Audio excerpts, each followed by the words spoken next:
the show. Right. Okay, thank you very much for having gone with us. Thank you very much. So now they will go downstairs, down the stage, and then they will show and tell some words about the sheets. And what is freedom for we all? Freedom is mainly freedom of choosing. So one of the main words is choose. Choose and be. So freedom of choosing and freedom of being.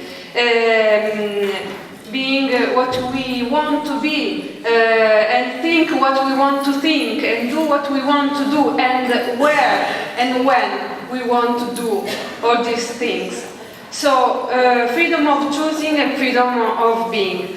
And belonging to ourselves as individual, also the possibility is another word, possibility and opportunity. Freedom is a possibility and opportunity for all of us.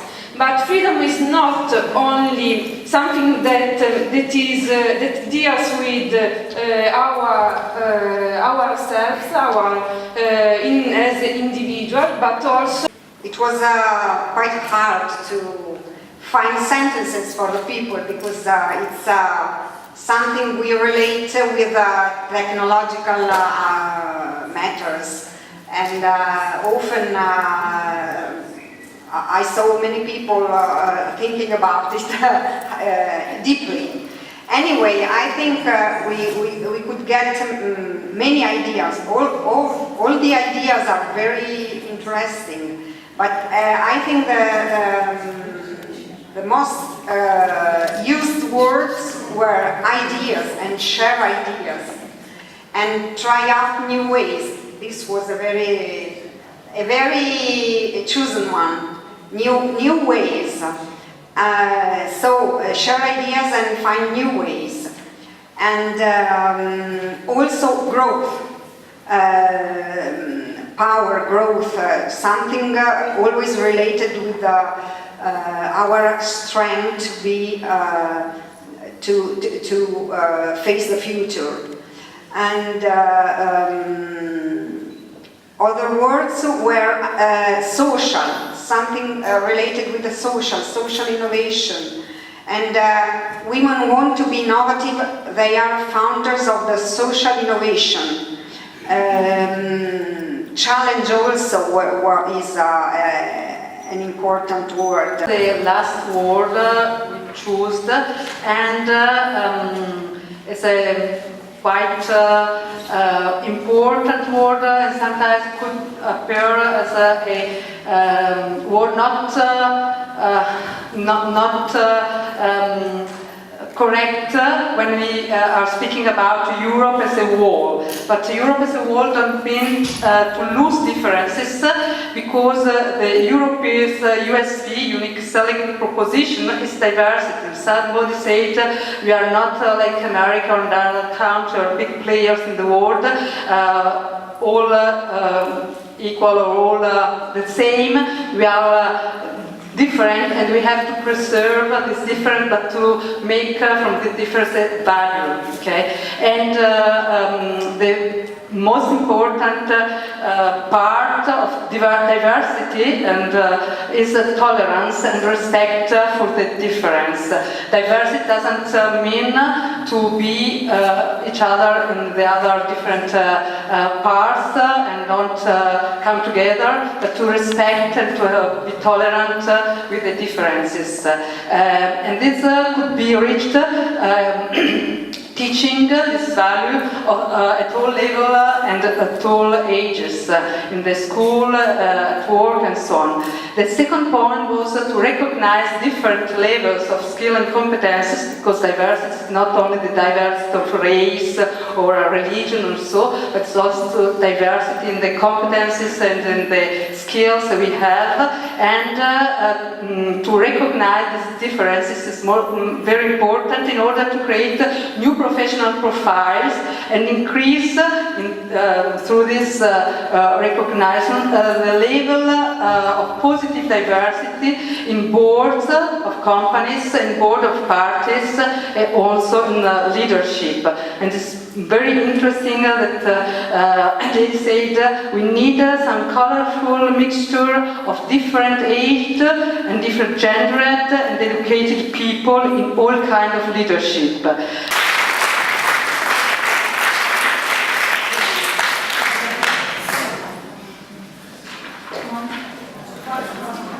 Eccola, yes she is.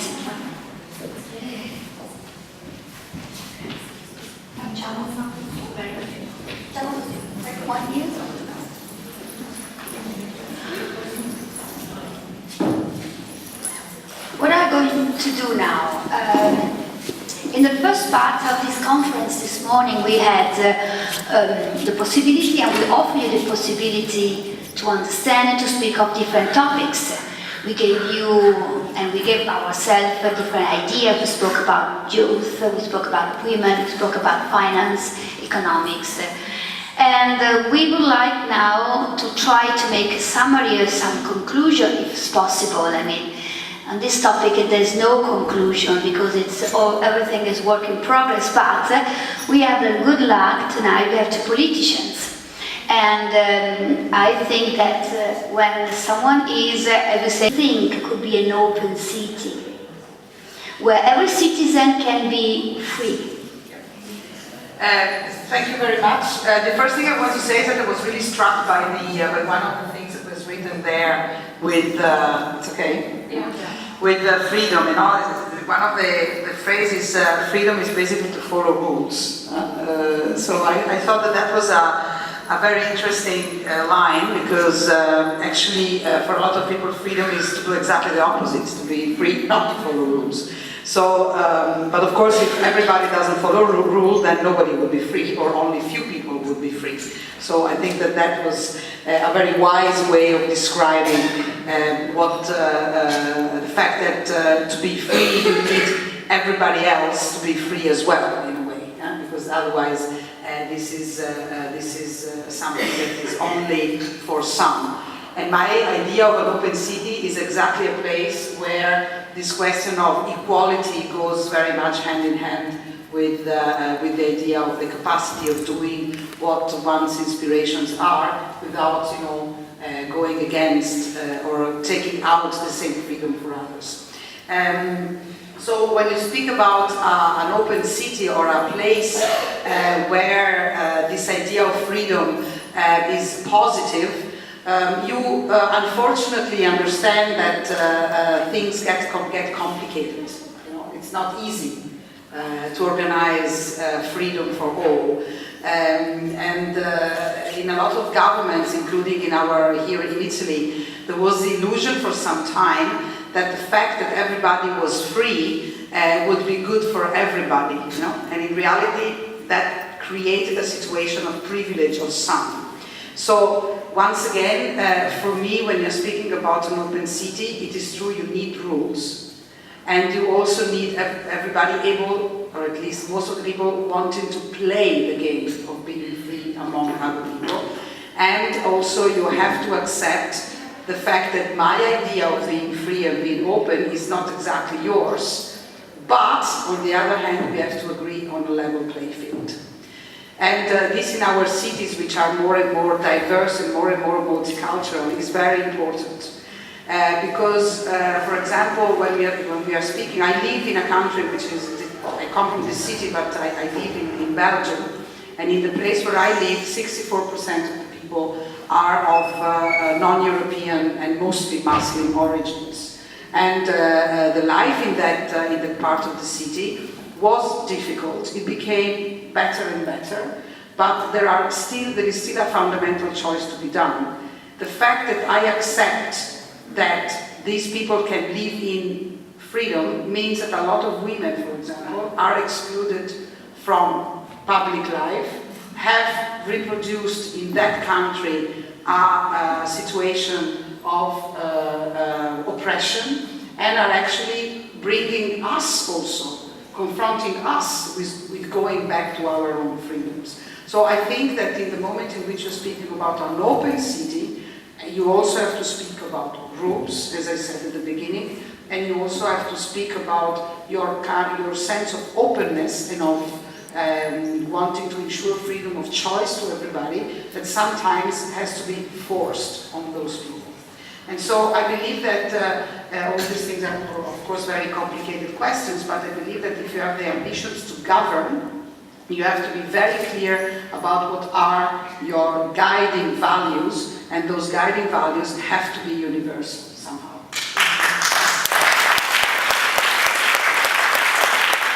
And to go deep inside of the will to choose effectively what we want to be. I followed your group for a per minutes, and you talked about school and instruction.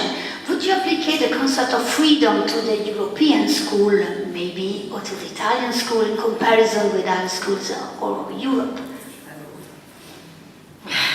It's a big question, and first of all I would to say sorry for my English because it's not to Monica levels, so I try to answer.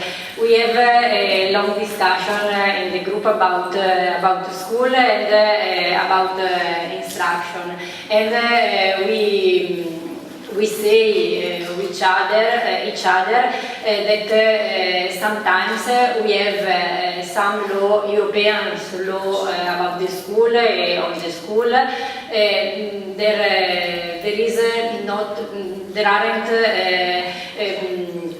enough concrete to answer at different questions that they change the word to put in our face.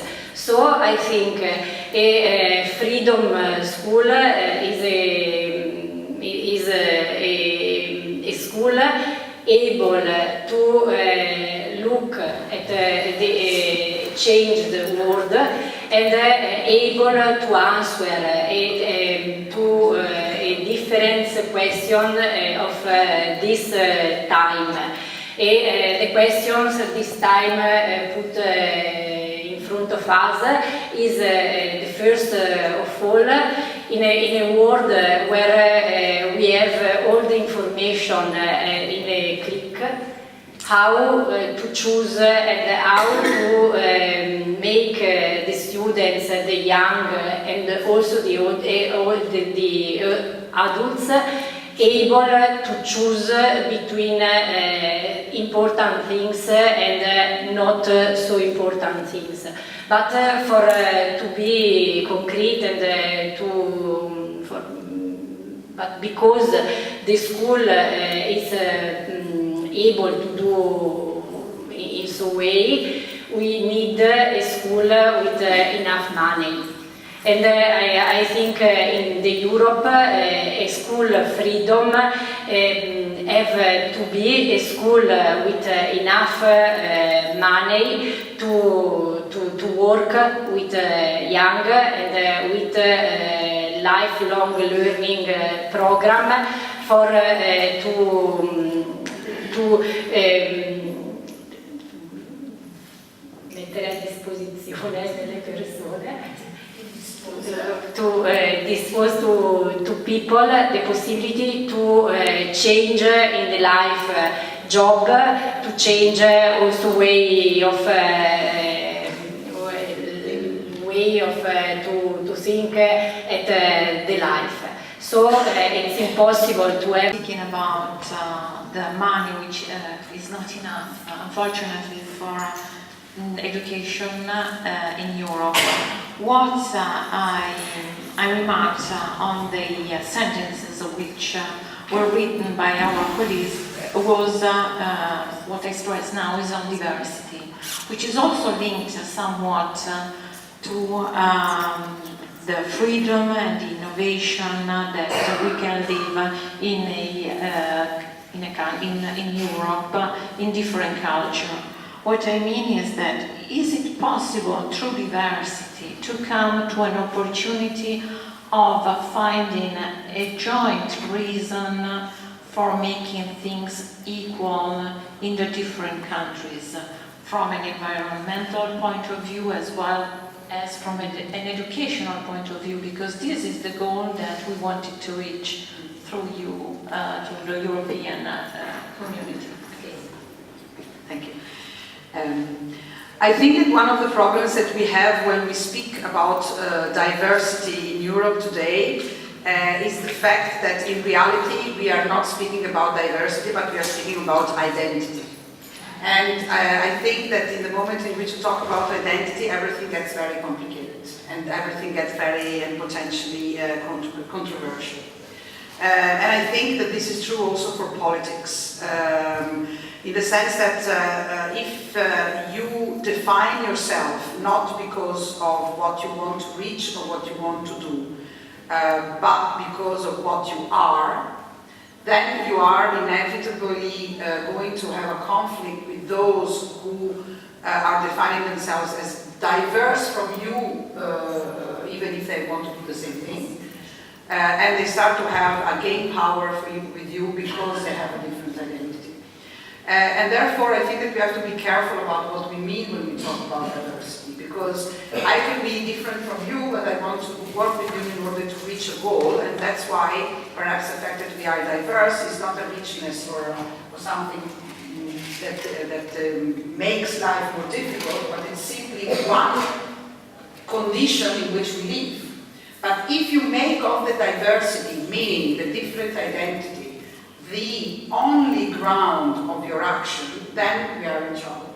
And that is what happens today at European level. In the sense that everybody is talking in terms of Germans, Italians, or whatever. And when you have the member states negotiating, you do not have very much of a European spirit in there. There is not many people who are thinking about the European interest. And this is the case also for members of the European Parliament and also for members of the national states. I'm talking about them, of course, there are always some exceptions. But the reason for this is very simple. The members of Parliament are elected from national lists. So they have to make themselves be valid because they come from their own country. And people who are working at European level don't get re-elected. It's as simple as that. So the question of diversity is not made as a value because I join my diversity to yours, but it is simply the way of playing a naval battle, let's say, between Italians or whatever. So this is the first problem I have with the concept of diversity as it is, because it is not just a slogan. In order to make sure that diversity serves the purpose of what you're saying, we have to start thinking that we need more money for education, but we don't have more money for education because member states don't want to give more money for education. And if, for example, our country would have stopped the negotiations on the budget of the European Union and would not have accepted Madame Merkel's demand of reducing it, and Mr. Cameron's demand of reducing it just out of propaganda in order to sell the thing to their own country people, perhaps instead of having a cut of 34 billion euros on that budget, which is already ridiculous because it's only 1% of the whole GDP of the whole European Union, we would have one country, Italy or Belgium or whatever, who would have done a battle for everybody. But they decided not to do it, you see. So it's always, once again, it's like a cat eating its own tail. It is very nice to say, yes, let's be diverse, and we are diverse, and so we are richer. But in reality, today, the diversity is not a richness, but it is something which is basically put there in order to increase barriers. And that is something that we have to fight against. We talk about innovation. Innovation, I think, can be a word that summarizes, because to be better, to go beyond, must be innovative. I was struck from what one of our participants wrote. I can't remember who was, who wrote in the innovation 1 + 1 = 3. It was a very plastic idea and concrete idea that innovation is creativity and to go to think better, to think beyond. So my question is to the both politicians, please give us a very concrete idea of maybe yours in a specific project, a very specific, maybe I would suggest this area to be concrete, maybe in the school, maybe in maybe in the smart city, maybe in communication. I mean, we are waiting, we don't want to think the politicians to be abstract people. The idea that I would like to see implemented is basically to have houses for lots of people which do not waste energy. I think that if we would have a situation in our cities that you can use technologies, which by the way a lot of them already exist. For example, there are paintings that isolate your house and do not allow to waste energy. We would have a situation in which people would live better, because that is the point. It's not only to have a house that is zero energy, it is also a house in which people live well. And I think that would be a fantastic plan. And I think if I had to think about a Marshall Plan 2 or 3 or 4 for Europe, that would be a great point to make sure that all our cities, or at least most of our cities in Europe, are not only efficient under an energetic point of view, but also a better place to live and more beautiful, because there is more light, because there is more green, and there is more common places, and these are all things that are possible. And if you talked about this 25 or 30 years ago, you could be treated as a dreamer, but today there are a lot of cities where this thing is happening. And so I think that is what we have to do to make these kind of dreams possible projects.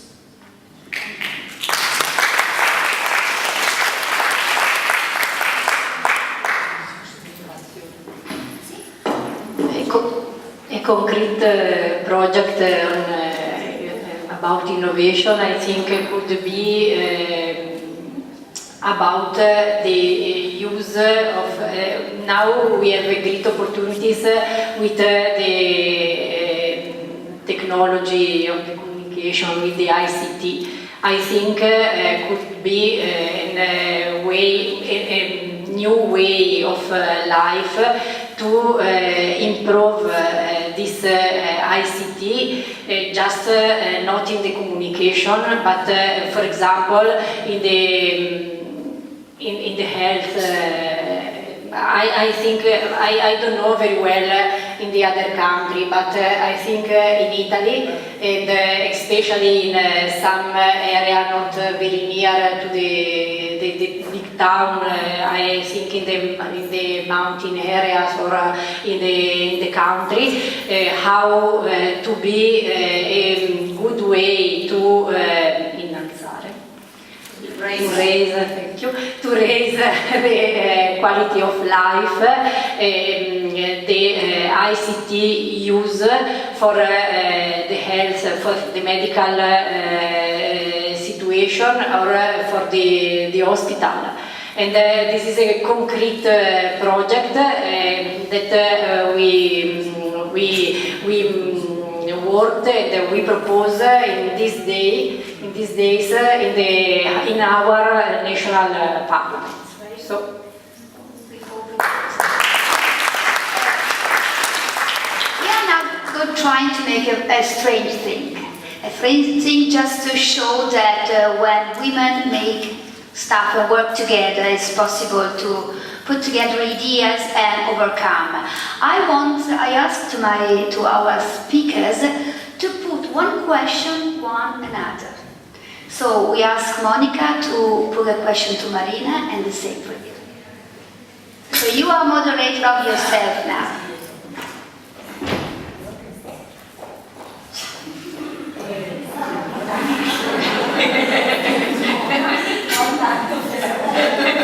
I translate for our guest.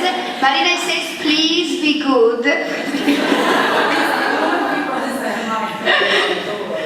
No, I am very good. I just want to know, you are a member of the Italian Parliament, and I would like you to tell me what is, if you were really powerful and really you could do something, what is the thing that you would do in the next year? The next year, one thing that you would do if you would have, if you would really have the power to do it, all by yourself, and say, okay, I decided, and this thing gets true. You'll be lucky she was good, eh? Let's think about when she was bad. And cruel. Because I say in the group that I start to be a member of Italian Parliament in March. So for me it's a very new experience. In my life I am a teacher, and so in this new experience I saw a lot of things that if I have power I would like to change, but just one. I think maybe for my job, maybe for also my experience as a parent of two children going at school. I think if I have power, I would like to change the school system in Italy, because we have had some we have done some step, and we go better in spite of some years ago, but it's not enough. I would like to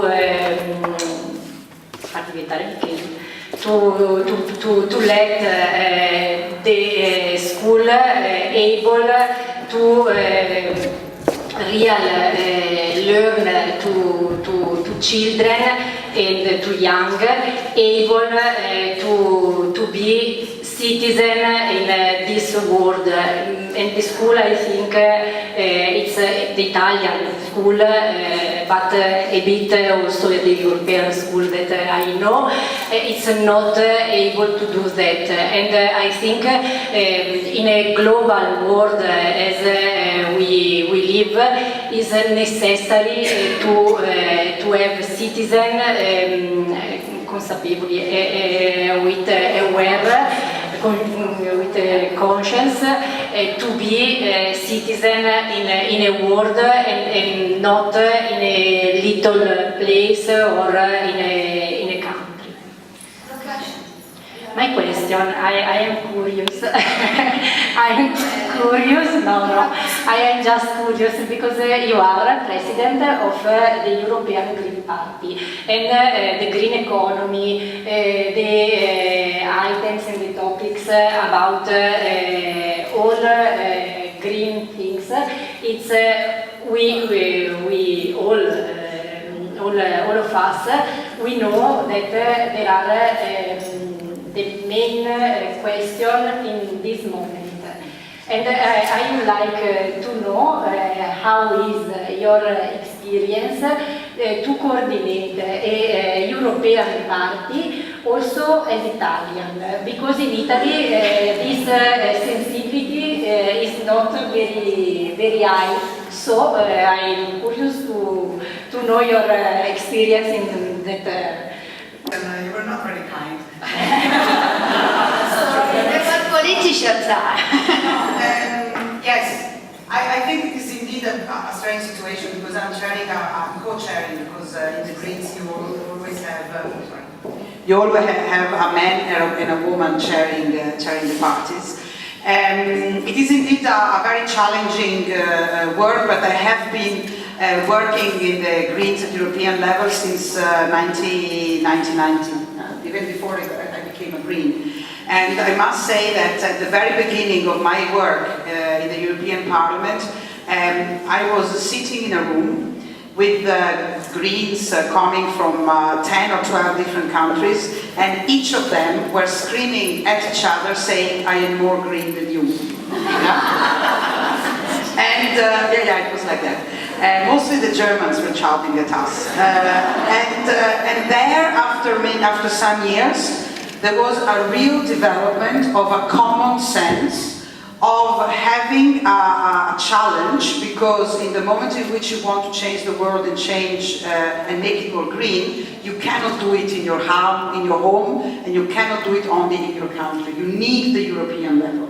And therefore, I think that my work as a coordinator of different parties comes from the fact that we all agree on 3 or 4 major topics. That is, to have a green transformation, we need to go through paths that go towards a European strong union, a federal Europe. And therefore, we leave aside the issues that make us different, because we have, for example, just to make an example, to make a discussion among the Italian, or the surviving ones, the Spanish, the Greeks, and the Germans on the crisis.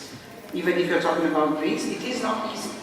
But it was very interesting to bring also the Germans, the Austrians, the Finns, to understand that it was not possible for them to be real Greens if they would agree with austerity policies, and with those policies who punished, basically, under the point of view of the future of Europe, this family, so this continent. So I believe that the important thing about creating a European party is to try to find the common ground in the objectives of the changing of the world and in the Union of Europe. And that is so I don't see myself, as I say, as a coordinator of national people, but as a coordinator of Greens who share the same objectives and can have different ideas about how to reach them.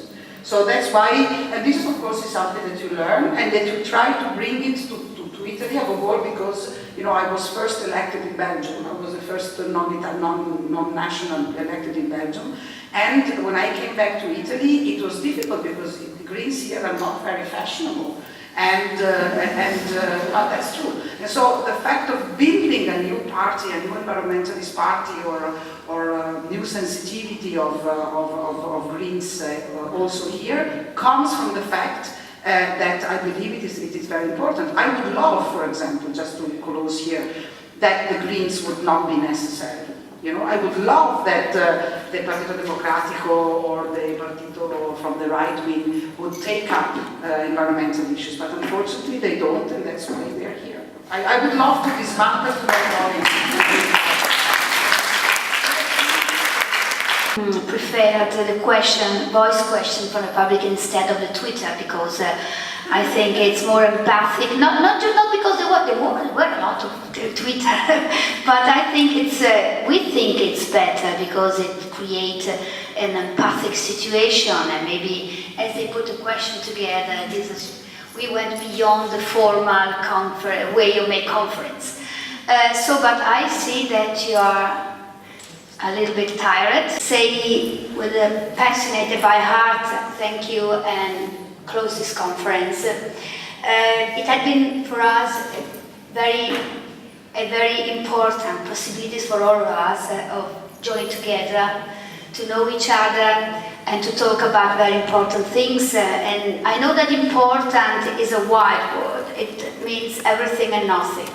But this time, today, we have been really very concrete, not just in arguments, but also in a way of being, in a way of talking each other, in a way of writing, a way of discussing. I mean, important is to be concrete, as normally women are. So I had to close the works of this conference, and I would like to make a present for you. Thank you, Gerard. Thank you for being here to join us.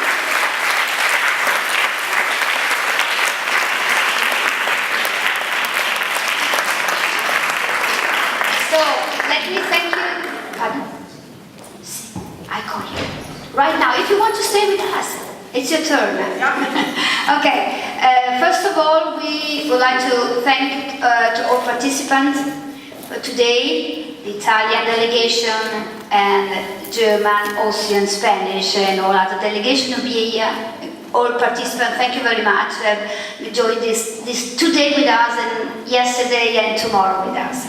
I would like to call on the stage the co-president and Selene Dioni. I know that she hates this moment, but we want to be here with us. So, now it's your turn. We would like you to say something to the audience. Well, first of all, I would like to say bravissime to those who are still there. Because you are the ones who kind of carried the energy through the whole conference, and I want to thank you very much for being part of it till the end. Thank you.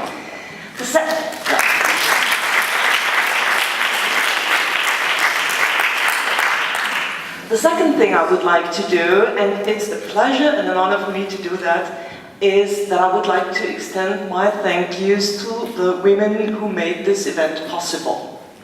Because I think what you achieved, and that is the only content thing that I'm going to say, because I don't want to keep you away from your dressing up and from the dinner, is what I particularly liked about this conference is that you addressed the topic on both relevant levels, on the intellectual level, but also on the sensual part. So, you know, you made our heads and our hearts and tummies think and kind of interact regarding the relevant topics. And I do believe that we can only move ahead and only be a relevant part of this discussion if we address both levels. So thank you very much for being complete in this aspect. And Astrid Hake is helping me in giving away our thank you. May I ask the member of the organizing committee to come forward so that we don't have to throw the things at you? Just thank you because I should go, but I'm so tired. So please. Okay, so I take the job over. Daniela, don't run away. Okay, as Daniela is gone, yeah.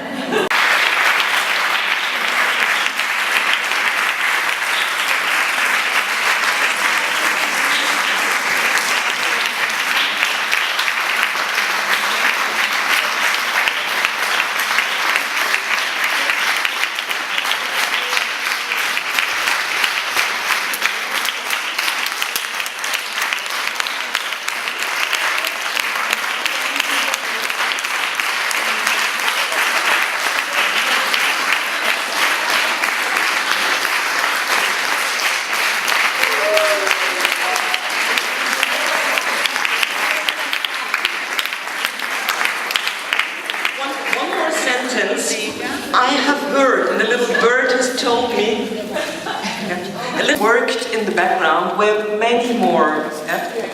So what we did, because we were trying to find a creative solution, we found some sweethearts in the heart of Europe, and I will give, we have 25 of them, so we will give these tiny little thank yous to the team leaders who are present here, and we would kindly ask you to pass it on to your team members. Thank you very much.